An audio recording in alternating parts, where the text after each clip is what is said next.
الحمد لله حمدا كثيرا طيبا مباركا فيه، الذي يحب التوابين ويحب المتطهرين،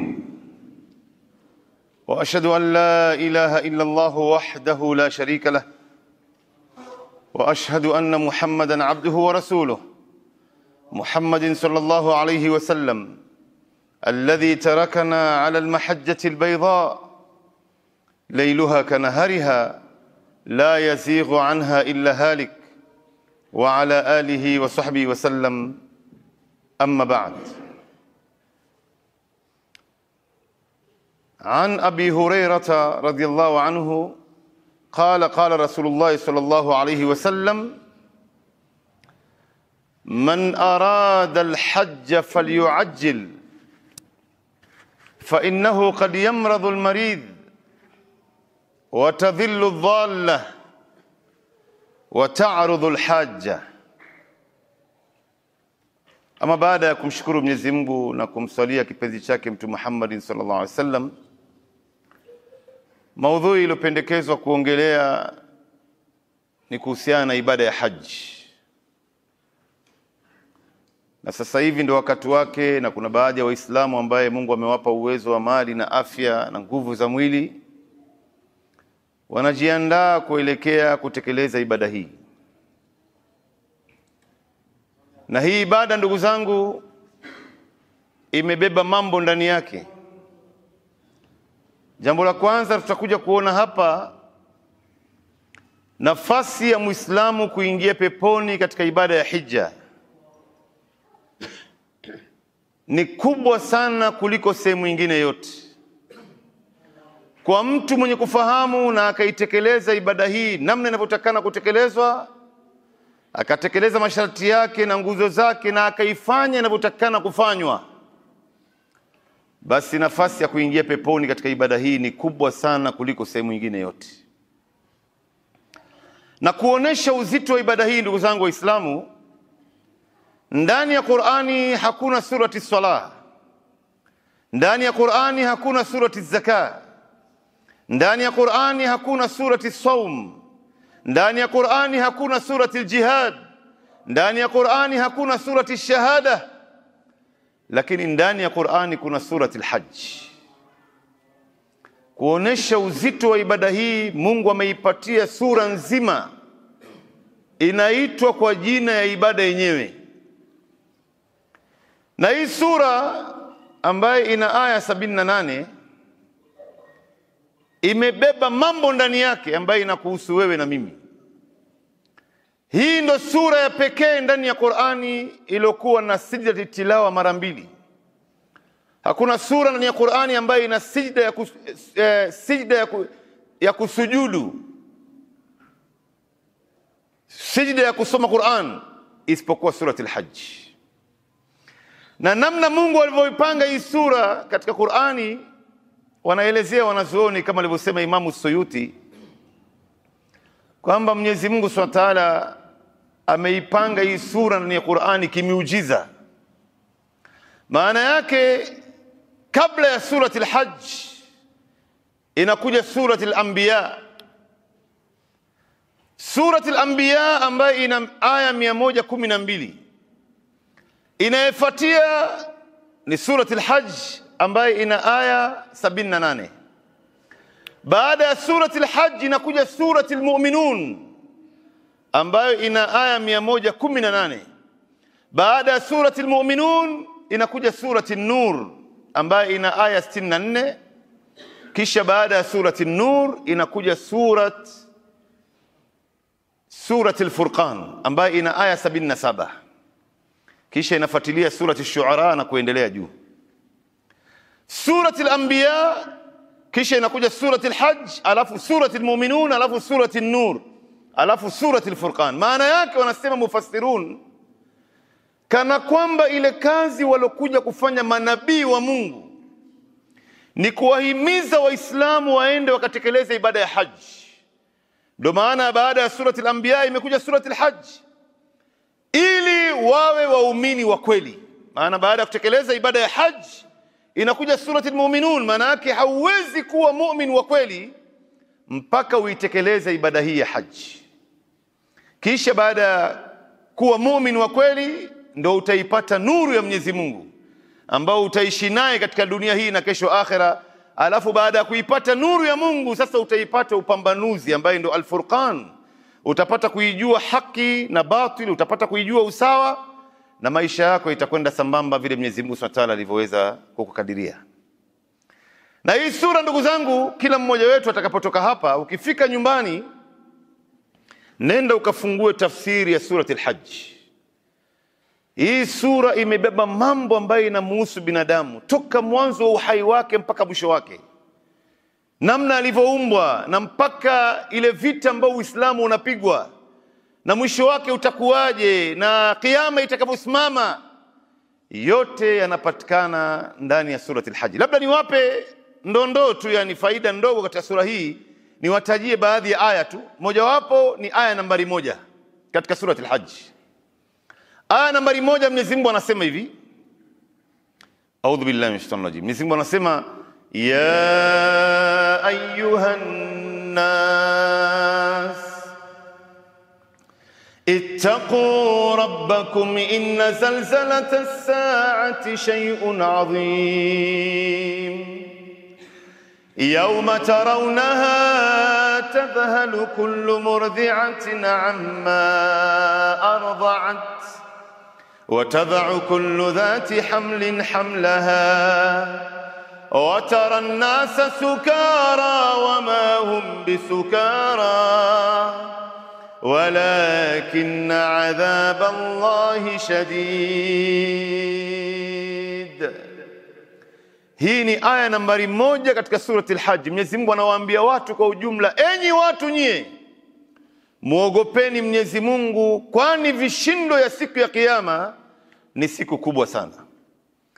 Siku ambayo utamuona mwanamke mwenye kunyonyesha atamtupa mtoto wake, na mwanamke mjamzito siku hiyo ataiporomosha mimba yake, maana yake atazaa, na utawaona watu ni walevi ilhali ya kuwa si walevi, bali ni adhabu ya Mwenyezi Mungu Subhanahu wa Ta'ala ndio iumizayo.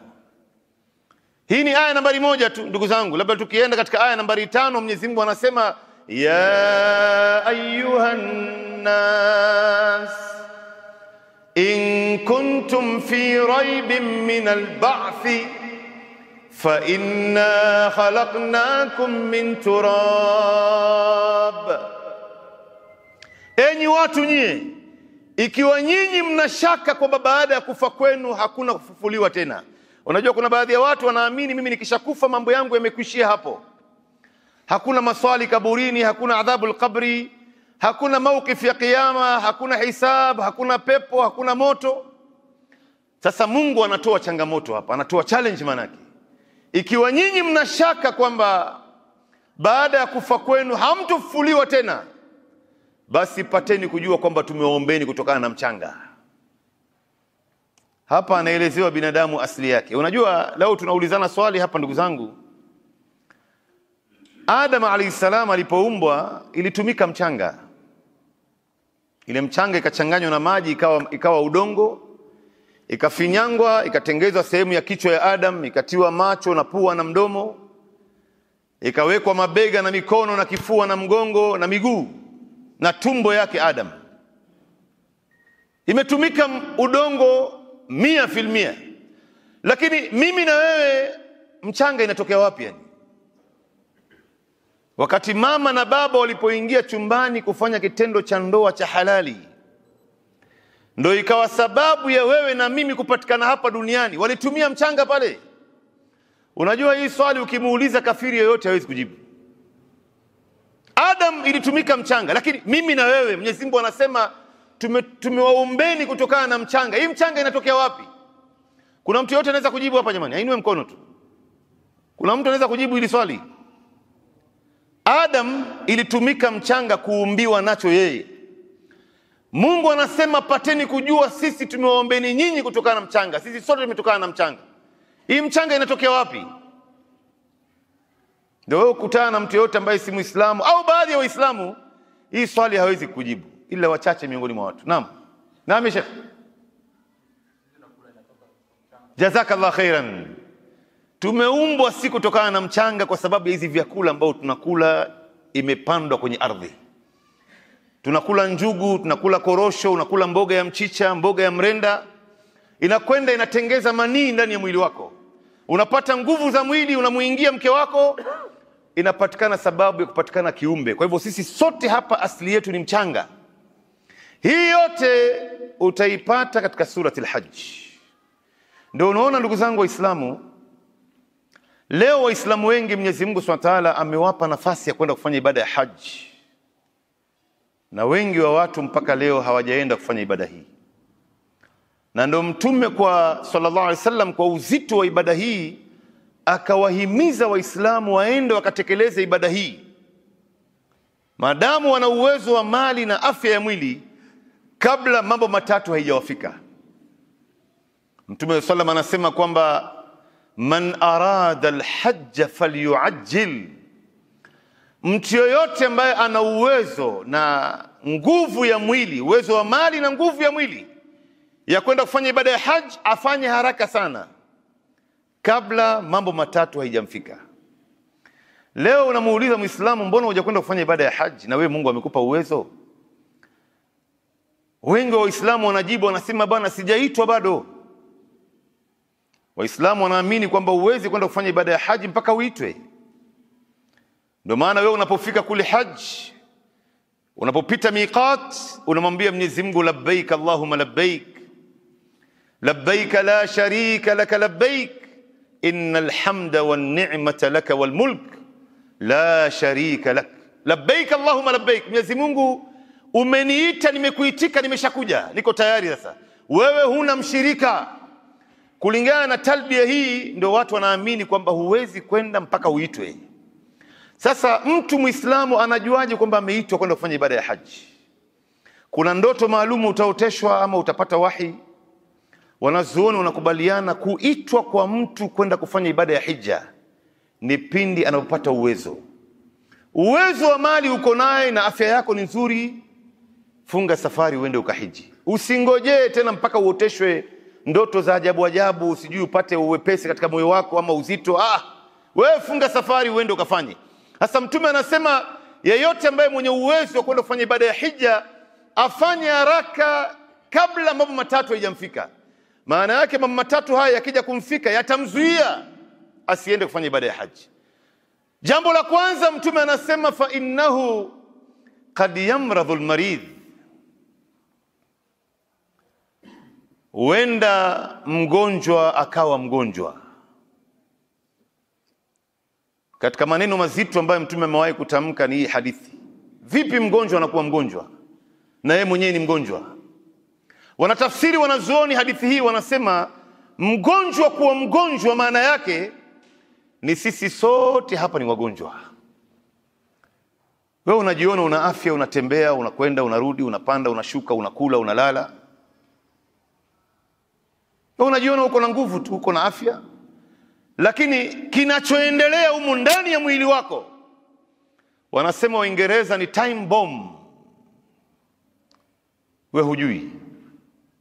Yule ambaye anayejua ni yule amekwenda kufanya vipimo, akafanywa medical check-up, akafanywa x-ray, ultrasound, MRI, echo, akapimwa damu na choo. Daktari akamwambia wewe uko na ugonjwa wa kisukari, wewe una ugonjwa wa moyo, wewe una ugonjwa wa leukemia, kansa ya damu. Lakini mimi na wewe ambaye hatujakwenda kupima, tunajiona sisi ni wazima, unatembea, unajiona wewe bado kijana, kumbe kinachoendelea ndani humu inangojea dakika tu iweze kulipuka. Wangapi ambao wamekwenda kulala wakiwa wazima wakachapwa na heart attack, ikifika alfajiri unaambiwa jamaa alikufa kitandani yule. Na usije ukaghurika, labda umekwenda kupima kwa hospitali, ukafanya vipimo ya kila kitu, ukamwambia daktari, bwana nataka nipime mwili yangu yote, mpaka macho yangu, bongo langu, damu yangu, sauti yangu, kila kitu nipime. Ukapimwa, figo yako iko sawa, mapafu yako iko sawa, moyo wako uko sawa, matumbo yako iko sawa, kila kitu chako kiko sawa. Daktari akakwambia, mashallah shekhe, wewe namna afya yako ilivyokuwa nzuri, ni sawa na mtoto aliozaliwa. Usije ukaghurika kwamba madamu afya yangu ni nzuri, alhamdulillah, mimi bado nina safari ndefu kuishi hapa duniani. Upate kujua kwamba hii ni nyama tu, sio chuma ya aluminium au metal. Ni nyama tu. Unaweza kuambiwa asubuhi wewe ni mzima, ikifika jioni unaambiwa figo yako imekataa kupump damu, kusafisha damu.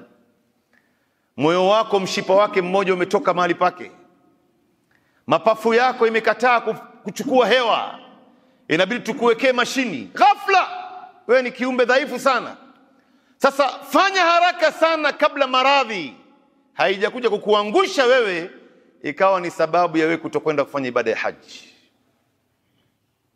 Kisha Mtume akasema, fa innahu qad yamradhu almarid wa tadhillu dhalla. Fanya haraka sana ukafanya ibada ya haji kabla malengo haijakuja kupotea. Malengo kuja kupotea maana yake sasa hivi unamtambua Mungu wako jamani. Unaifuata dini yako na unaijua hii dini. Unaswali swala 5 kwa wakati, unaamka salati alfajri, unakula halali, unatoa sadaqa, unasoma Qur'an, unafunga saumu za sunna, unaamka tahajjud, unawatendea watu khairi. Fanya haraka kabla malengo haya hayakuja kutoka katika maisha yako ukawa ni mtu mwingine tofauti. Wangapi ambaye leo wamekaa katika toaa, wanamwabudu Mola wao, wanafanya ibada mbalimbali, anaamiliana na watu vizuri. Kwa nini anayafanya yote haya? Ni kwa sababu Mwenyezi Mungu hajamtajirisha bado. Siku atashika 1,000,000 kwenye mkono wake hivi, ndio Uislamu itakushia hapo. Msikitini hutomuona tena, mambo ya harakati aliyokuwa nayo, mambo ya dini itakushia hapo. Msikiti yenyewe atakuwa anakuja Ijumaa mpaka Ijumaa, wengine hata Ijumaa yenyewe haji, anakuja mpaka Idi uwanjani. Na wengine watakuwa wanakuja msikitini kwa sababu kuna mtu ambaye yeye anamdai, na huyu mtu hapatikani isipokuwa anapatikana msikitini. Hii ndio hali, ni fitna kubwa hii. Mtume sallallahu anasema, inna likulli ummatin fitna wa fitnatu ummati almal. Kila umma ina fitna yake, na fitna ya ummati wangu ni mali. Wangapi leo wamekaa katika taa, katika uchamungu, mashallah, anafanya ibada mbalimbali. Ukimuona huyu anatembea katika ardhi ni mtu wa peponi huyu. Kwa nini anayafanya yote haya? Ni kwa sababu hajachaguliwa kuwa kiongozi huyu. Siku ile atakapokaa juu ya kiti kwamba wewe ndo chairman wetu, ndo mweka hazina wetu, yeye ndo governor wetu, yeye ndo mfalme wetu, rais wetu, kiongozi wetu, Uislamu itakushia hapo. Wangapi ambaye tumewaona jamani, hata kabla ya kupewa hii kiti chenyewe ameshabadilisha msimamo. Ndio Mtume anamwambia Abu Dharr, innaka mru'un dha'if, wewe huwezi, achana na mambo ya uongozi haya. Wa innaha satakunu khizyatun wa nadamatun yawm alqiyama, itakwenda kuwa ni fedheha na majuto siku ya kiyama. Unajua Waislamu, kuna hadithi Mtume sallallahu anaitaja katika Sahih Muslim, anasema hakuna mtu ambaye anayependa kufa, hakuna mtu anayependa mauti. Lakini wakati mwingine Mtume anasema mauti ni bora kuliko mtu kujiingiza kwenye fitna. Leo tunaona watu wameingiza katika mambo ya uongozi haya, amejitwika mzigo kwenye mabega yake, na alikuwa anaishi maisha mazuri tu, amekwenda amejiingiza katika haya mambo. Sasa hivi imekuwa ni fitna kubwa kwake yeye. Sijui katika miji yenu huko Waislamu, hata wakati ukiangalia duniani viongozi wanavyotawala, angalia wakati wa kampeni, watu walivyokuwa wanafanya kampeni, ile fitna ambayo Waislamu, baadhi ya Waislamu wamejiingiza ndani yake, fitna kubwa sana, kiasi ambacho baadhi ya Waislamu wanaingia mpaka kwenye hekalu ya mabaniani siku ya ibada zao za kishirikina. Anakaa kwenye safu ya mbele ya kanisa Jumapili wakati watu wanafanya ushirikina wao, yeye amekaa pale anatafuta kura, na atachangia mambo mengi sana katika mambo haya, wala hajali. Na ndo akishachaguliwa, wala haula wala quwwata illa billah. Ni fitna hii. Bora ubaki katika hali ambayo uko ndani yake jamani, kuliko kujiingiza katika fitna. Na ndio unaona Mtume sallallahu anasema na binadamu katika hadithi hiyo hiyo, binadamu wengi wanapenda mali nyingi, hawapendi mali kidogo. Lakini Mtume anasema tupate kujua mali nyingi ni hisabu mbele ya Mungu. Upate kujua hiyo. Ndio Mtume sallallahu anatoa mfano wa watu wawili watakaokuja siku ya kiyama, wanakuja kufanywa hisabu. Wanajuana hawa watu wawili. Mmoja atafanywa hisabu yake alafu ataingizwa peponi. Huyu mwingine, yule mwenzake ashaingia peponi, itapita mwaka hajamuona mwenzie ambao walikuwa naye.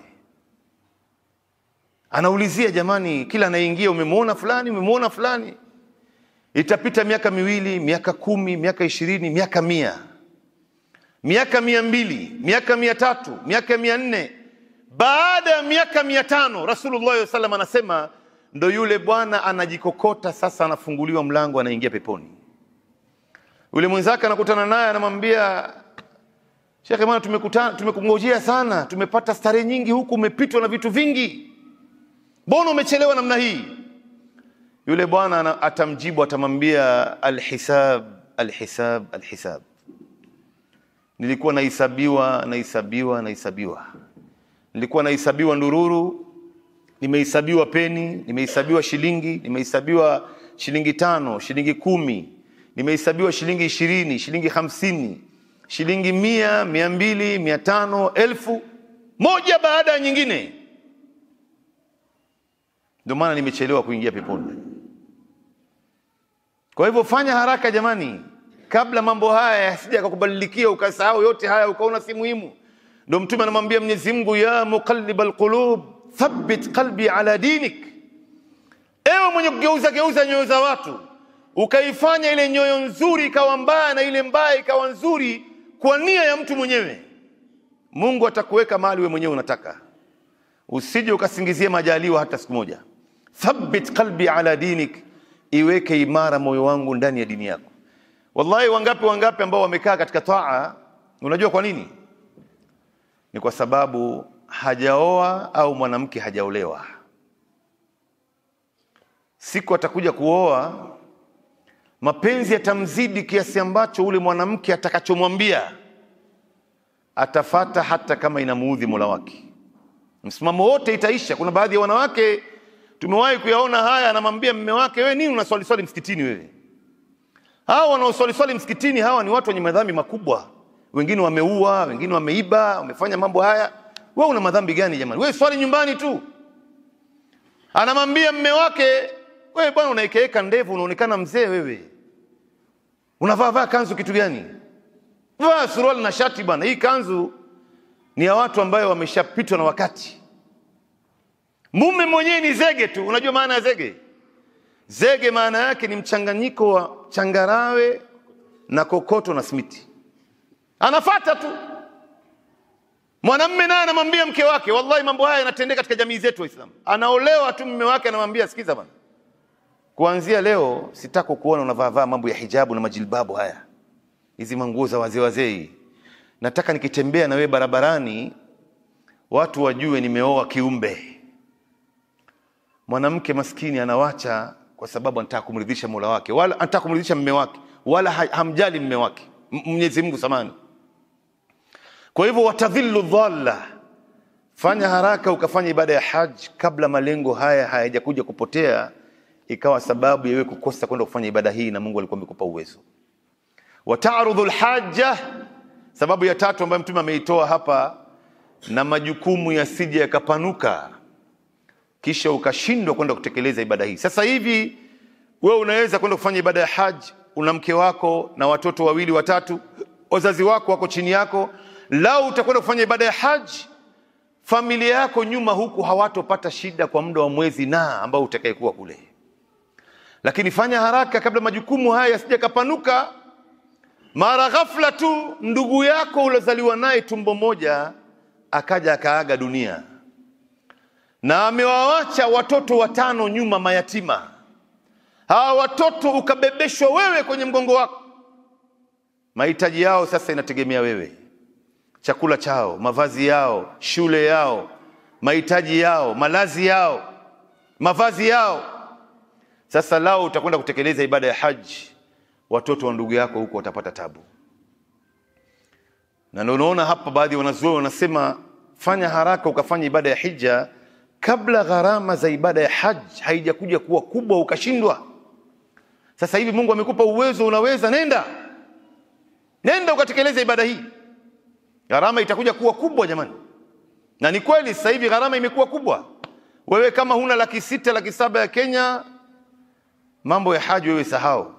Waliyadhu billah. Yani imekuwa gharama haisemeki. Unajua mimi nimewahi kwenda haji na umra. Unapokwenda kule unakutana na watu wengi kutoka sehemu yote duniani. Mnafanya urafiki, mnajenga undugu pale, mnazungumza kila wakati, kila mmoja anamuuliza mwenzie sehemu aliyotoka, hali ya maisha vile ilivyo kule. Kuna jambo moja ambayo mimi nilikuja kuyagundua ambaye nikashangaa sana, kwa nini katika nchi yetu ya Kenya hii hakuna hili. Watu kutoka sehemu mbalimbali duniani, gharama ya hija katika nchi zao huwezi kuamini ni dola 500 ya Kenya. Dola 500 thamani ya Kimarekani, ambaye dola 500 ni kama shilingi 70,000 ya Kenya. Unajua inakuwaje? Wengi wa watu kutoka Palestine, kutoka Egypt, kutoka Yemen, kutoka Morocco hawasafiri kwa ndege kwenda haji, wanasafiri kwa meli.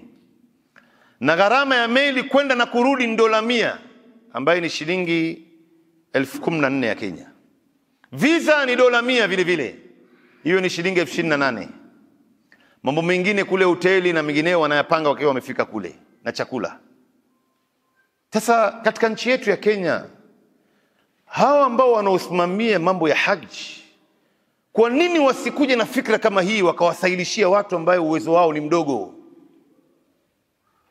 Ndio hapa tunatoa ombi kwa wale ambao wako katika mstari wa mbele, Supreme Council ya Kenya, Baraza la Maimam, Jamia Mosque Committee, Leaders Forum, wafikirie ikiwa leo katika nchi yetu ya Kenya inaweza kupeleka maua dunia nzima kwa biashara, matunda ya avocado na matunda zingine. Meli za watalii inatua hapa kila mwezi mara 2 mara 3. Kwa nini tunashindwa kuwapeleka watu ibada ya haji kwa kutumia meli jamani? Tukawafanyia watu wepesi kuliko hii safari ya ndege ambayo imekuwa ghali, imesababisha watu wengi leo wameshindwa kutekeleza ibada kama hii. Ndugu zangu Waislamu, leo Waislamu wengi Mwenyezi Mungu Subhanahu wa Ta'ala amewapa nafasi ya kutekeleza ibada hii, na mpaka leo hawajakwenda kutekeleza ibada hii. Bado yeye anashughulika na mambo ya dunia yake tu, na Mungu amempa nafasi. Kuna bwana mmoja katika mji wa Nairobi anamiliki plot 4 alorithi kwa wazazi wake katika mtaa ya mabanda tu. Leo ni miaka 8 hajakwenda kufanya ibada ya haji toka aliporithi hizi ploti, na yuko peke yake na familia yake na mke wake na watoto wake. Wazazi wake washafariki, ndugu zake 2 washakufa, mali yote ni yake yeye. Sasa tunamuuliza, shekhe, mbona mpaka leo hujawahi kwenda kufanya ibada ya haji? Anasema, vipi nitakwenda kufanya ibada ya haji na hizi nyumba yataka kusimamiwa, wateja naye wanalipa kwa tabu, nyumba itakana repair kila wakati, mara sijui nitakana hii na hii. Sisi tukamuuliza, jamani, hii nyumba moja lao utaiuza plot moja hii, utapata pesa ngapi wewe? Wallahi huwezi kuamini, anasema katika hiyo mtaa mabanda, lao nitauza plot moja mimi nitapata milioni 60 ya Kenya.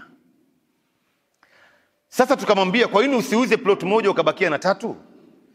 Wewe na familia yako mkaenda kufanya ibada ya haji, kisha pesa iliyobakia ukaboresha maisha yako, ukanunua gari, ukafanya repair za manyumba mengine yale. Kwa sababu walojenga manyumba haya waliziacha, walonunua kwao wakaziacha, walorithi kwao wakaziacha. Wewe ambaye leo umeirithi kwa wazazi wako, wewe ndio utaishi milele. Unangoja nini jamani? Na Mungu amekupa nafasi hapa. Hii ni nafasi ya dhahabu ambayo uko nayo. Itumie hii nafasi kujenga nayo akhira yako. Siwe unaifikiria dunia yako tu.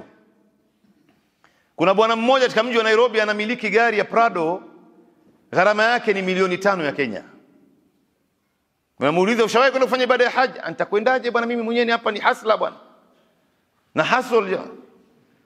Kwa nini usiuze hii gari milioni 5 hii? Ukanunua gari nyingine milioni 2, milioni 3, wewe na familia yako mkaenda kufanya ibada ya haji. Hii gari unangojea kitu gani? Hii gari ni jeneza tu, hii unakaa ndani yake. Itumie kujenga nayo akhira yako. Kuna bwana ambaye anamiliki shamba Kajiado, eka 5 ya shamba. Paka leo hajawahi kwenda kufanya ibada ya haji. So uze nusu ya eka, uza eka nzima sasa. Watu hawana mawazo ya dini yao, hawana mawazo ya akhira yao. Ana mawazo ya dunia yake, vipi nitaiboresha dunia yangu? Hata sisi tulokaa hapa wengi wetu, kila mmoja anafikiria bana, mimi inshallah nataka niwekeze ninunue nyumba, niwekeze ninunue shamba, niwekeze ninunue ngamia, niwekeze nipanue biashara yangu. Lakini wale ambao wana mawazo kwa bana, mimi nafaa kuwekeza, maana yake nafaa kusave baadhi ya pesa, niende nikatekeleze ibada ya haji kama itawezekana mwaka ujao. Wachache ambao wana mawazo kama haya. Sisi tuna mawazo ya dunia tu, na hii dunia utakuja kuacha kila kitu hapa. Hata ndururu hautoweza kwenda nayo. Sasa kwa nini usiitumie ambayo uko naye kuijenga naye akhira yako? Ndio hapa nikawaambieni Waislamu, ibada ya haji, Muislamu kuingia peponi, nafasi yake ni kubwa sana kuliko sehemu yoyote. Hii ibada ndugu zangu ni ibada kubwa sana. Na mtu yoyote ambaye Mungu amempa nafasi asichelewe tena. Kwa sababu jambo la kwanza, hakuna ibada ambaye Mtume Muhammad sallallahu alaihi wasallam amewahi kutaja katika hadithi yake kwamba malipo yake ni pepo lao unaitekeleza isipokuwa ibada ya haji. Mtume hajawahi kusema kwamba ukiswali swala 5 utalipwa pepo. La, wewe umeswali, itategemea umeswali vipi. Namna ulivyoswali ndio utalipwa. Tunaswali swala katika msikiti mmoja nyuma ya imamu mmoja, lakini tunapotoka hapa kila mmoja anapewa maksi yake, anapewa alama zake.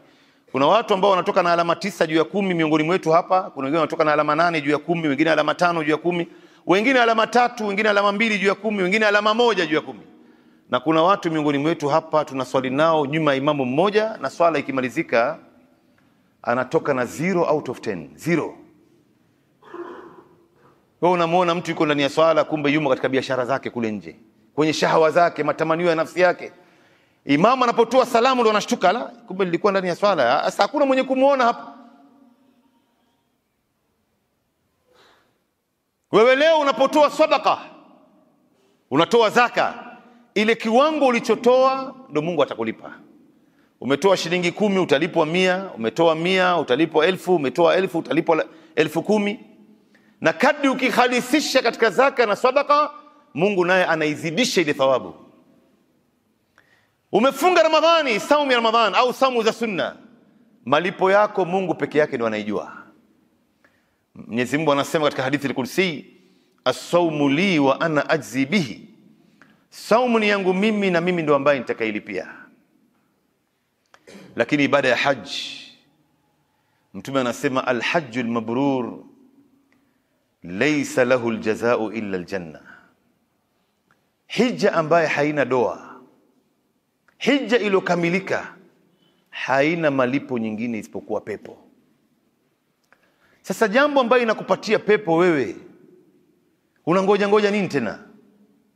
Na anayekuahidi pepo hapa ni Mungu muumba wako, anayekupatia hewa ya oxygen bure. Sasa hivi unapumua bure. Huyu ndo ambaye amekuahidi, si binadamu hapa duniani. Labda ni tajiri, ni mfalme, ni jamaa yako, anakuambia nitakujengea nyumba. Nyumba yenyewe ukishajengewa hujui kama utaingia ama hutoingia ndani hiyo nyumba, utakuwa hai ama ushakufa. Na lao utaingia ndani hiyo nyumba ya dunia, saa nyingine usipate raha ya maisha. Lakini nyumba ya peponi, wewe unangoja kitu gani jamani? Unangoja nini? Hii dunia unaikimbiza mpaka wapi? Na ndugu Waislamu, pateni kujua hii ibada ya haji ni miongoni mwa ibada tatu ambayo Muislamu anapozitekeleza ibada tatu hizi anarudi kama alivyozaliwa, mweupe kabisa, hana hata doa moja ya madhambi. Katika hii hadithi na Sahih Muslim Mtume ametaja ibada tatu, kisha hadithi nyingine akaitaja kando. Kuna ibada 4 kwa ujumla. Ukiyatekeleza ibada hizi unarudi kama ulivyozaliwa, mweupe kabisa, huna hata doa moja ya madhambi. Na hadithi imo ni Sahih Muslim. Kuna bwana mmoja akiitwa Amr ibn al-As. Huyu Amr kabla hajasilimu alikuwa ni adui mkubwa sana ya Uislamu, akimpiga Mtume vita, akiwapiga maswahaba vita, akiwafanyia kila aina ya khiana, kila aina ya mabaya.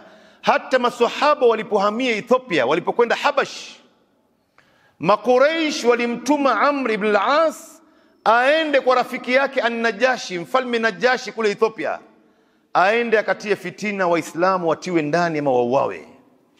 Na Amr ibn al-As alibeba zawadi nyingi sana, akabeba dhahabu, akabeba nafaka na wanyama, akaenda kuhongana huko ili Waislamu wateswe, watiwe ndani ama wauawe. Lakini Jaafar bin Abi Talib alimshinda kwa hoja, na mfalme Najashi akamwambia, wallahi siwezi kukukabidhi hawa watu hata ukinipa jabali nzima ya dhahabu, wacha vitu uliokuja nayo hapa. Lakini miaka ilivyokatika, miaka zilivyopita, huyu Amr ibn al-As alikuja akasilimu. Sasa aliposilimu baada ya kula shahada, yale mawazo na kumbukumbu ya mabaya ambayo alikuwa akiwafanyia Waislamu ikawa inamwijia katika akili yake na moyo wake. Akawa anakumbuka yale mambo aliyomfanyia Mtume, yale mambo aliyowafanyia maswahaba. Basi Amr ibn al-As akakosa raha maskini, akaanza kulia tu, analia masaa 24, anashindwa kula, anashindwa kulala. Maswahaba wanamuuliza Amr, nini ya Amr, umeshasilimu, umo ndani ya nuru ya Uislamu? Anawaambia, mimi nitakuwa na sura gani mbele ya Mtume jamani, baada ya kumfanyia yote nilomfanyia? Mimi nitakuwa na sura gani mbele ya Jaafar bin Abi Talib? Nitakuwa na sura gani mbele ya Abubakar Siddiq? Basi Mtume sallam akapata habari kwamba toka Amr ibn al-As amepata habari, amesilimu, ameshindwa kula, ameshindwa kulala, analia tu. Basi Mtume akatoa amri, Amr ibn al-As aletwe mbele yake. Amr ibn al-As analetwa mbele ya Mtume, huko analia mpaka anatemeka. Mtume anamwambia, nini ya Amr? Ndio Mtume akamwambia mambo matatu haya.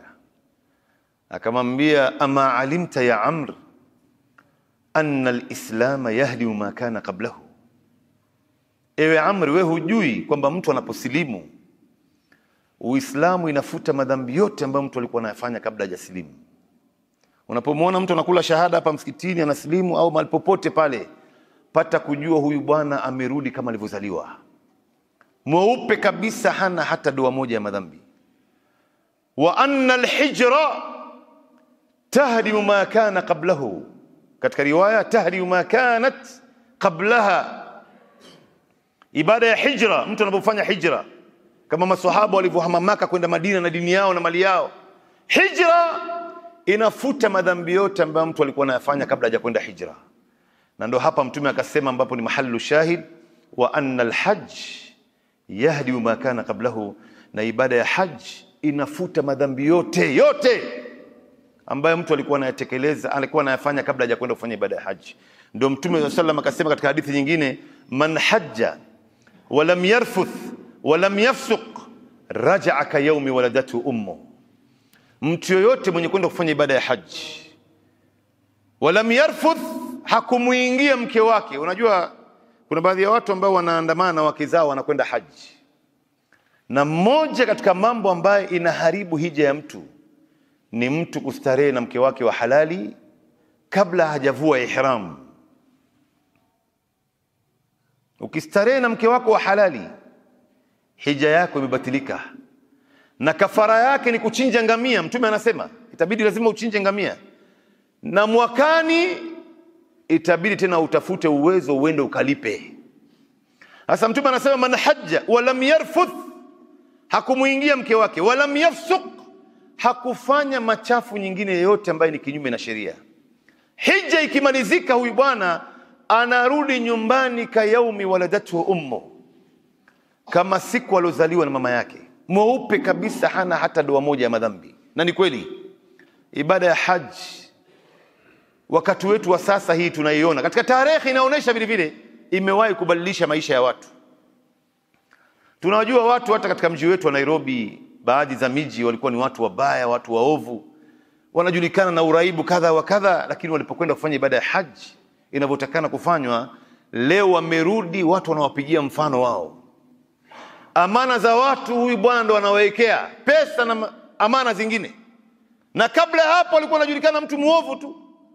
Lakini kuna baadhi ya watu wamekwenda kufanya ibada ya haji, hawakuifanya inavyotakana kufanywa. Amekwenda tu basi ionekane kwamba ameenda kufanya ibada ya haji, ameenda amerudi. Katika majina yake ameongeza jina moja sasa hivi, anaitwa Al-Hajj Abubakar Tafawa Balewa. Lakini njoo muangalie huyu anaitwa Al-Hajj mwanzo, na Al-Hajj yenyewe ni sawa na mbingu na ardhi. Kwanza mtu kujiita Al-Hajj ni bid'a. Ushawahi kumuona mtume anajiita Al-Hajj Muhammad ama Abubakar Siddiq anajiita Al-Hajj Abubakar? Hii ni jina ambayo imeletwa na watu, wameizusha watu ili kujifakhiri mbele ya watu. Tena ukimuita kwa jina yake mwenyewe anakasirika. Muite Muhammad anakasirika, muite Haji. Umefahamu? Hii ni jina watu wameyavumbua wenyewe ili kujifakhiri na kujisifu mbele ya watu, kwamba bwana mimi si mtu wa kawaida, mimi nimekwenda haji bwana, mimi si kama watu wengine hawa bwana. Sasa unataka kumuonesha nani? Lakini njoo uangalie huyu anajiita Al-Hajj, illa man rahim Allah, wachache miongoni mwao tabia yake na Al-Hajj ambaye anajiita nayo ni sawa na mbingu na ardhi. Kuna mmoja katika mji wetu kule anaambia watu, mimi namshukuru Mungu jamani, nimewahi kwenda kufanya ibada ya hija mara 19 tu. Mara 19 tu, maana yake bado ni ndogo hii, nataka niongeze nyingine. Lakini njoo muangalie sasa huyu bwana, wewe mwenyewe utashangaa namna tabia yake ilivyokuwa nzito, mpaka watu wanauliza, jamani haji ndio inawafanya watu hivi? Kumbe amekwenda kiholela tu, hakutekeleza masharti yake, hakutekeleza nguzo yake, hakuisomea ibada hii, akaenda ovyo ovyo. Tunaona hii hija, mtu anakwenda anarudi, unamuuliza katika haji umefanya haja aina gani wewe?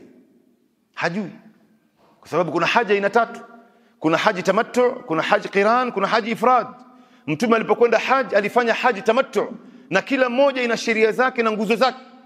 Upate kujua unafanya haja aina gani, masharti ya hija ni gani, nguzo zake ni gani, mambo gani ambayo inabatilisha haji ya mtu.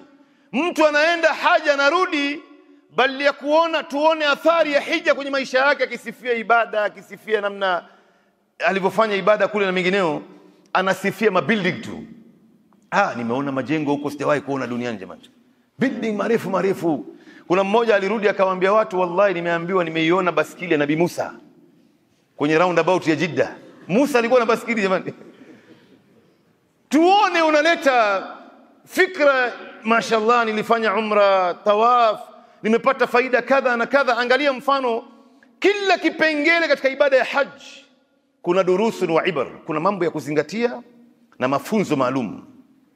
Hata unapovaa ile ihram, wanazuoni wanasema miongoni mwao Sheikh Al-Uthaymeen, ile ihram mwanamume anavaa taulo 2 kama taulo moja, unavaa kwenye kama taulo chini kama kikoi, na moja unaweka kwenye mabega yako hapa. Wewe mwanamume uruhusiwi kuvaa hata vesti ya ndani wala chupi ya ndani. Wanawake wanavaa hijabu yao ya kawaida, lakini hili vazi lao unaivaa wewe ina mafunzo 3 kwa mtu mwenye kufahamu. Sasa unaona, tukawaambieni mtu mwenye anaisomea ibada hii atapata kuathirika. Hii vazi, funzo la kwanza, inamkumbusha Muislamu sanda yake siku utakapofariki. Na ni kweli utakapoivaa hii vazi ya ihram utakumbuka sanda yako. Mtume anasema, vaeni vazi lenu nyeupe, wakafinu fihi mautakum, na mkafini naye maiti yenu. Utakumbuka mimi niko ndani ya sanda. Na lau unakufa ukiwa unavaa ihramu hii, utazikwa nayo, tena utavishwa naye. Maana yake kichwa haifunikwi, kwa sababu hakuna nafasi ya kichwa. Na ndio Mtume alivyowahimiza maswahaba, na siku ya kiyama utafufuliwa naye. Mtume sallam anasema sallallahu alayhi wasallam, man mata muhriman bu'itha yawm alqiyamati mulabbiyan, mtu yoyote mwenye kufariki huko anahirimia Makkah, siku ya kiyama atafuliwa, atatoka ndani ya kaburi yake huko anapiga talbia, anamwambia Mwenyezi Mungu, labbaik allahumma labbaik labbaik la sharika lak labbaik innal hamda wan ni'mata laka wal mulk la sharika lak. Watu wanatoka kwenye makaburi, yeye anatoka huko anapiga talbia, na hii ni ishara nzuri hasa siku ya kiyama. Maana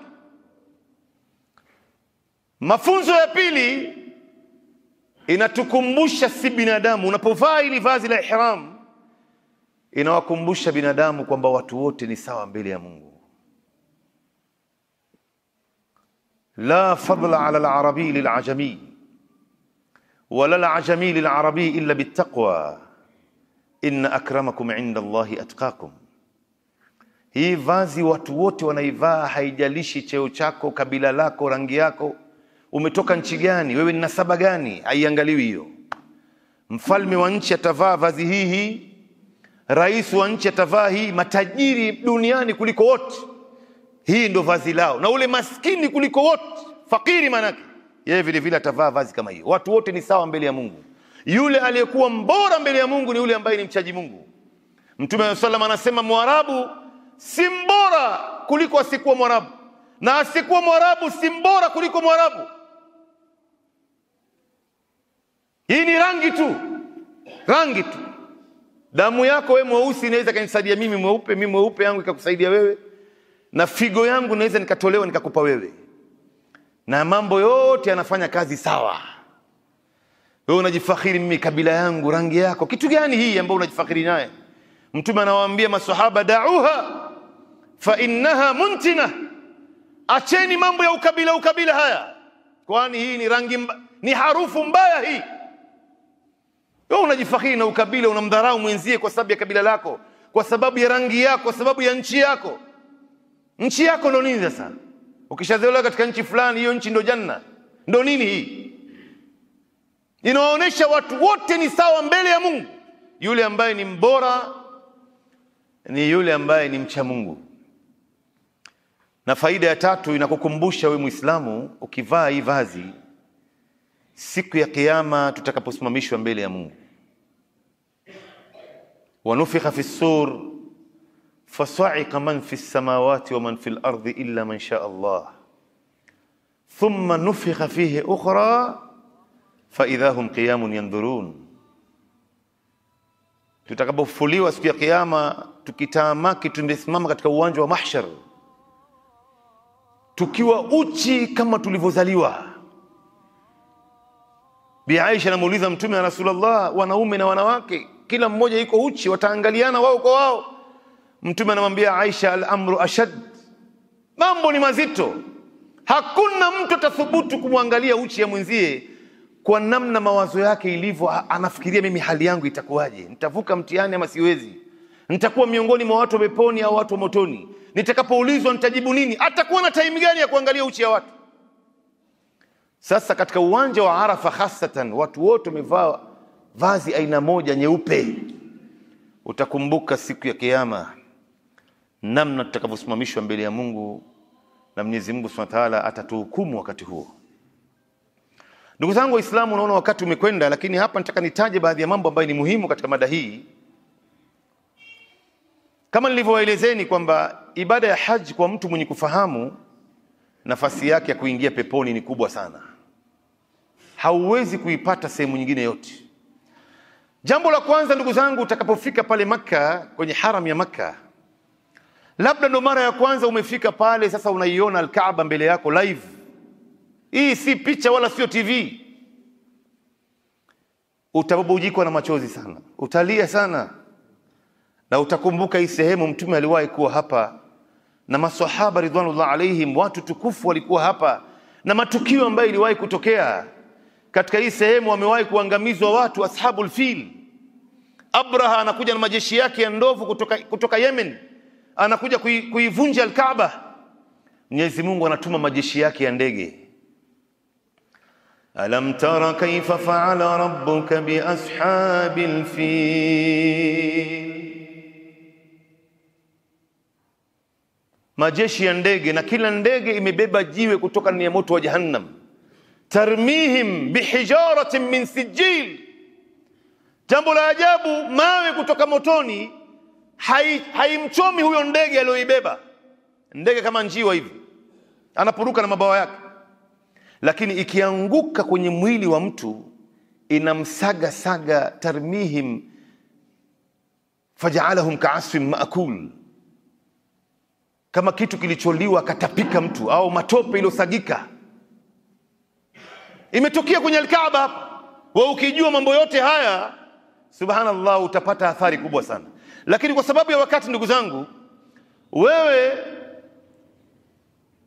lau utaswali swala moja kwenye msikiti wa Makka, kwenye Al-Kaaba, Mtume sallallahu alaihi wasallam anasema utaandikiwa kwamba umeswali swala 100,000. Hatukwambii kwamba utapata thawabu 100,000. Utaandikiwa swala moja yako umeswali swala 100,000, 100,000. Kwa hivyo ina maana ukiswali swala 5 za faradhi tu kwa siku, wewe umeswali swala 500,000. Na ndio unaona wanazuoni wanasema madamu Mtume amesema ni swala, haijalishi ni swala za sunna au swala za faradhi. Kwa hivyo lau utachanganya ya faradhi na sunna kwa siku moja, haukosi swala 1,000,000 kwa siku. Na lau utaswali za faradhi peke yake, siku moja 500,000 swala 5, siku ya pili 500,000, ni swala 1,000,000. Ambapo kwa hii umri ambao tunaishi hapa duniani, hakuna mtu anaweza akafikisha swala 1,000,000. Tuchukue mfano, sisi tunaishi miaka 80 hapa. Sasa piga mahesabu, katika umri wa miaka 80, kwa siku unaswali swala ngapi wewe? Tuchukue mfano unaswali swala 10. Swala 10 kwa siku, kwa mwezi hiyo ni swala 300. Swala 300 kwa mwaka ni swala 3,600. 3,600, 3,600, fanya kwa hisabu ya miaka 80. Kuna mtu ana simu hapa, afanye hisabu ya haraka haraka tu. Haifiki zaidi. Hapana, inafika 400,000 na. Swala 3,600 kwa siku kwa miaka 80. Kwa mwaka samani, kwa miaka 80. Inafika 400,000 na, haifiki hata 500,000. Kwa miaka 80, ambapo utaipata hii katika ibada ya haji kwa siku 2 tu. Swala 1,000,000. Je, ukikaa mwezi mzima huko, wewe una swala ngapi? Ndio nikawaambieni mtu kuingia peponi katika ibada ya haji, nafasi yake ni kubwa sana. Angalia mfano leo ukienda katika ibada ya haji, kila baada ya swala ya faradhi, ukishamaliza kuswali faradhi, mfano wa dhuhuri, alasiri, magharibi, isha, alfajiri, pale pale inatangazwa kwamba kuna swala ya jeneza. Na sisi tulipokwenda, wale wenyeji wetu wanatuambia kuanzia leo tutawaambieni katika kila swala kuna jeneza ngapi. Na wallahi kama kuna watu wanakufa duniani, watu wanakufa katika mji wa Makka. Watu wanakufa, subhanallah. Hii ni fadhila ya Mwenyezi Mungu jamani. Dhalika fadlullahi yutihi man yasha. Mtu anaondoka hapa anakwenda, Mwenyezi Mungu anamjalia anakufa katika ardhi takatifu kama hii. Anazikwa katika sehemu ambayo maswahaba walizikwa. Hii ni neema ya Mwenyezi Mungu. Ndio unaona wewe unapoondoka hapa, waage watu wote, sameheana watu wote, hujui unaenda utarudi ama uwezi. Watu wanakufa, si mchezo. Na si kwamba eti wanagongwa na gari ama labda wanajiua, hapana. Ni neema ya Mungu tu amewapa. Mtu anakuwa mgonjwa, mtu ameanguka. Hata sisi tulipokuwa kule, nakumbuka katika umra, kuna watu 2 wameanguka katika swala ya tarawih, na mmoja ameanguka tukiwa katika qiyam saa 8 za usiku. Na uwezi kuamini wale watu walivyojipanga ile nchi. Dakika 5 ni nyingi, habari imeshaenea, mapolisi washakuja pale, watu wa ambulance, jamaa shachukuliwa na swala inaendelea, nyinyi hamna habari. Sasa wale wenyeji wetu wakatuambia kuanzia kesho tutawaambieni katika kila swala kuna jeneza ngapi. Wakaanza kutuambia, wakasema leo salati al-fajr kuna jeneza 22. Salati dhuhuri kuna jeneza 36. Salati al-asri kuna jeneza 8. Salati al-maghrib kuna jeneza 12. Salati al-isha kuna jeneza 44. Na hii ni kila siku toka tulipokuwa kule. Subhanallah, watu wanakufa. Sasa kwa nini niwaelezeni mambo ya kufa haya?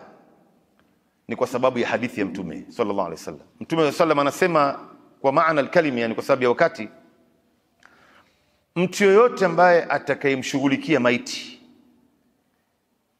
ukamwosha maiti, ukamvisha sanda, ukamswalia, ukaenda ukamzika, ukafanya vitu vinne hivi, au ukafanya mawili katika haya au matatu, ima ulimswalia na kwenda kumzika tu, Mtume anasema falahu qiratan, utalipwa majabali mawili ya thawabu. Na ikiwa utamfanyia mmoja katika hizi nne, mfano wewe ulimswalia tu basi, ama ulienda ukamzika makaburini basi, utalipwa jabali moja ya thawabu. Na katika riwaya jabali moja inayokusudiwa hapa ni mfano wa Jabal Uhud, ambaye kwa mtizamo tulioangalia kule ni mkubwa kuliko Mount Kenya. Ndio unaona Abdullah ibn Umar aliposikia hadithi hii akamwambia Abu Huraira ambaye anaishi msikitini, utakaposikia kuna jeneza aina yoyote na kuomba usiache kuniambia ili nisikose fadhila hii. Leo inaletwa jeneza msikitini, mtu anauliza mwanzo anakufa nani huyu? Ikiwa hamjui, acha kwenda kumzika, hata kumswalia pia hamswalii. Unaacha jabali nzima hapa. Ndio unaona wanazuoni wanasema madamu Mtume amesema ni jeneza moja utalipwa jabali moja ikiwa umemswalia peke yake. Jeneza imekuja 10, wewe una majabali 10 ya thawabu. Ikiwa imekuja 100 kwa siku, wewe una majabali 100 ya thawabu. Ndio nikawaambieni jamani, mtu kuingia katika ibada ya haji, kuingia peponi ni nafasi kubwa sana. Unajua wewe utakapokuwa unazunguka ile al-Kaaba, na hii al-Kaaba utaizunguka sana, wacha ile tawafu al-qudum ambao unaanza naye, kuna tawafu ifadha, kuna tawafu al-wida, wacha hizo. Wewe unajua katika msikiti wa haram ya Makkah, tahiyatul masjid ni tawafu raundi 7. Na ina faida yake nyingi. Kwanza pale dua, mbingu ziko wazi. Unajua unapotoka katika rukunul yamani, unajua al-Kaaba ndo hii hii ndo al-Kaaba. Kutoka katika kona hii mpaka hapa mahali Hajar al-Aswad ipo, kutoka hapa mpaka hapa, Mtume anatufundisha kwamba unafaa kusema dua moja tu. Na hii dua inaitwa jawami'id dua, ni dua ilobeba kila kitu unachohitajia wewe. Unasema nini? Rabbana atina fid dunya hasana wa fil akhirati hasana wa qina adhaban nar. Unarudia mpaka unatoka hapa mpaka unapofika hapa. Rabbana atina fid dunya hasana, Mwenyezi Mungu tunakuomba utupe katika dunia hii mema. Sasa wewe taja mema yote ambayo unaijua hapa duniani, imo ndani ya hii dua. Yote unaitaka wewe. Wa fil akhirati hasana, na utupatie mema yote kule akhira. Taja mema yote unaijua ambayo inaipatikana akhira, imo ndani ya hii dua. Wa qina adhaban nar, na Mwenyezi Mungu tunakuomba utuepushe na moto wa jahannam. Sasa hii Hajar al-Aswad iko hapa kwenye kona hapa. Hapa ndo mahali ambapo utakapoanza kufanya tawaf, utaanza kuzungukia kutoka hapa. Na wewe utakapokuwa unatoka hapa kwenye Hajar al-Aswad ukizunguka mpaka hapa, kutoka hapa mpaka hapa, dua hapa ni mustajab, mbingu ziko wazi. Mtume sallallahu alayhi wasallam anasema unaomba kwa lugha unaijua wewe, unajiombea mwenyewe, unataja majina za watu ambao unawajua duniani hapa na wale ambao wameshafariki, na unaiombea hii umma. Lakini kuna kitu ambacho nataka niwaambieni hapa. Unajua kwenye kona hapa kuna al-Hajar al-Aswad, kuna jiwe jeusi. Hii jiwe jeusi asili yake imetoka peponi. Mtume sallallahu anasema al-Hajar al-Aswad min al-janna. Nazala al-Hajar al-Aswad min al-janna wa hiya ashaddu bayadan min al-laban. Yani hii jiwe jeusi iliteremshwa kutoka peponi ikiwa nyeupe zaidi ya maziwa. Baada Nabii Ibrahim na Ismail kujenga al-Kaaba, Mwenyezi Mungu akampatia Jibril akaiteremsha hii jiwe ikiwa nyeupe kuliko maziwa. Kisha mtume anasema fasawadatuhu khataya bani adam, madhambi ya binadamu ikaifanya hii jiwe ikawa nyeusi. Ndio maana ikaitwa al-hajar al-aswad. Hii jiwe haimnufaishi mtu wala haina madhara, kama Saidina Umar alivyozungumza naye. Saidina Umar alipokwenda kuibusu, kwa sababu katika sunna inatakana uibusu na mdomo wako, uende ukaibusu pale. Na ikiwa uwezi kubusu kwa sababu ya msongamano ya watu, uiguse na mkono wako, uibusu mkono wako. Huwezi kuigusa kwa mkono wako, uiguse na bakora yako, ibusu ile bakora. Hauwezi, basi mtume anasema ashiria tu, kwa sababu watu ni wengi hapo, ashiria kwa mkono wako. Haina madhara wala haina manufaa. Saidina Umar alipokwenda kuibusu, alizungumza naye ili jiwe, akaiambia inni a'lamu annaka hajarun la tadhuru wala tanfa, mimi najua wewe ni jiwe kama mawe zingine, hauwezi kunidhuru wala kuninufaisha. Walaula anni raaitu Rasulullah sallallahu alayhi wasallam yuqabbiluk ma qabbaltuk, lau kama nisingemuona mtume anakubusu, mimi pia nisingekubusu. Mimi nakubusu kwa sababu mtume anakubusu, lakini huwezi kuninufaisha wala kunidhuru. Lakini waislamu nawaambieni, lao utapata kuibusu ili jiwe, moyo wako utafurahika furaha ambazo hazina kifani. Hujawahi kufurahi namna hiyo. Utafurahi mpaka utalia. Unajua kwa nini?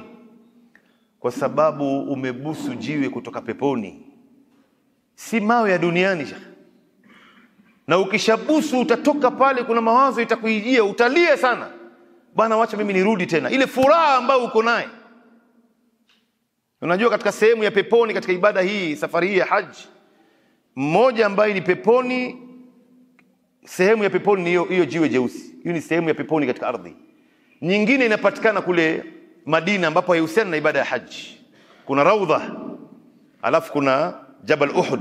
Katika hadithi Mtume sallallahu anasema Jabal Uhud ni katika majabali ya peponi vile vile. Jabal Uhud yuhibbuna wa nuhibbu, katika msikiti wa Madina ya Makka ya Madina, msikiti wa mtume ya Madina. Hakuna msikiti uliokuwa mkubwa kama msikiti wa Madina. Msikiti mkubwa ya ajabu, subhanallah. Unajua msikiti wa Al-Kaaba ya Makka ni kubwa kwa sababu kibla ni round, watu wote wanaelekea Al-Kaaba. Lakini leo unachukua msikiti kama hii ambayo tunaelekea sisi Al-Kaaba, kama tunavyofanya katika msikiti wetu huu wa Tauba hapa, basi msikiti wa Madina ni kubwa jamani. Yani katika mahesabu yetu ya haraka haraka hapa Kenya, msikiti uliokuwa mkubwa Eastern Central Africa ni Jamia Mosque ya Nairobi. Hii Jamia Mosque ya Nairobi inaingia ndani ya msikiti wa mtume ya Madina mara 60. Na waambieni jamani namna ilivyokuwa kubwa yani. Lakini jambo la msingi hapa ni kwamba Madina utakwenda ili kwa sababu ya kwenda kuswali katika msikiti wa mtume, na ukiswali katika msikiti wa mtume utaandikiwa kwamba umeswali swala 1000. Kule Maka ni swala 100 kwa kila swala moja. Hapa Madina ni swala 1000 kwa kila swala moja. Na upate fursa ya kwenda katika sehemu ya peponi ndani ya msikiti wa mtume. Hii sehemu inaitwa Raudha. Mtume sallallahu alayhi wasallam ametaja katika hadithi ambayo ni sahih, ma baina baiti wa mimbari rawdhatun min riyadil janna, baina ya nyumba yangu na mimbari yangu. Unajua nyumba ya mtume na msikiti ilikuwa imeshikana hivi. Sasa unaiona nyumba ya mtume ile pale, na mimbari ya mtume unaiona, si kama hii ilivyokuwa fupi hivi ni ndefu, unaiona katika msikiti wa mtume. Sasa mtume anasema baina ya nyumba yangu na mimbari yangu ni bustani miongoni mwa bustani ya peponi. Na pale utakapoingia utaswali rakaa 2, utasujudu, utamuomba Mwenyezi Mungu, mbingu ziko wazi pale. Na wallahi utakaposujudu katika sehemu hiyo utalia sana, utafurahi sana. Na utakumbuka, wenda mimi niliposujudu ndo pia mtume alisujudu. Niliposujudu ndo Abubakar pia alisujudu, na Umar alisujudu, na Uthman na Ali na maswahaba wengine. Utajiuliza jamani, mimi ni nani hata niweze kupewa nafasi kama hii? Sehemu ya peponi katika ardhi. Ndio utakapotoka hapo unakwenda nje, mlango ya kutokea na mlango ya kuingilia ni tofauti. Ukitoka nje ya mlango ya Raudha unakutana na kaburi ya mtume sallallahu alaihi wasallam. Unaiona kaburi ya mtume mbele yako, imefunikwa, ingawa unaiona kwa tundu hivi, unaweza ukaona kwa ndani, ingawa hauwezi kuona katika njia nzuri, lakini unamhisi mtume yuko mbele yangu hapa, na utakumbuka mambo mengi sana. Utamtolea mtume salamu, assalamu alayka ya Rasulullah. Utakumbuka mitihani ambayo mtume alipitia, vita alivyopigana, maudhi aliopewa. Hii dini imetoka mbali jamani Waislamu. Sisi tumeipata kwenye sahani ya chai, tunaichezea tu. Na utaipata kaburi ya Abubakar Siddiq, mbele ya kaburi ya mtume utamtolea Abubakar Siddiq salamu, assalamu alayka ya Abubakar As-Siddiq. Mbele ya kaburi ya Abubakar kuna kaburi ya Umar, assalamu alayka ya Umar. Ndio ukitoka hapo sasa unakwenda Baqi. Baqi ndio sehemu ambayo maswahaba walizikwa, ndio sehemu ambayo maswahaba walizikwa, na mpaka leo haijai, watu wanaendelea kuzikwa na watu wanazikana mpaka kiyama itakaposimama, kwa sababu wanafuata sunna ya bwana mtume. Hakuna kujengea maiti, hakuna kuweka alama, hakuna kuweka kupanda maua, hakuna kupaka rangi, kuweka jina ya mtu pale, hakuna. Haitosaidia chochote, wala hujui kaburi ya sahaba gani iko wapi na ya nani ni nani. Unaambiwa ni area hii tu, itakusaidia nini sasa wewe? Kuna mambo mengi ya kuzungumza hapa, lakini acha tuiachie hapo. Lakini ndugu zangu Waislamu, naona wakati umeshatukata, na kila mmoja wetu ambaye ana uwezo wa kwenda kufanya ibada ya haji na hajaenda, asichelewe tena kuanzia sasa. Na ikiwa huna mipango, anza kufanya mpango kuanzia sasa. Uende na pesa zako za halali, na utaona matokeo yake, na Mwenyezi Mungu akikutoa baada ya hapo katika dunia hii utafarijika, na inshallah Mwenyezi Mungu Subhanahu wa Ta'ala atakuwa radhi na wewe.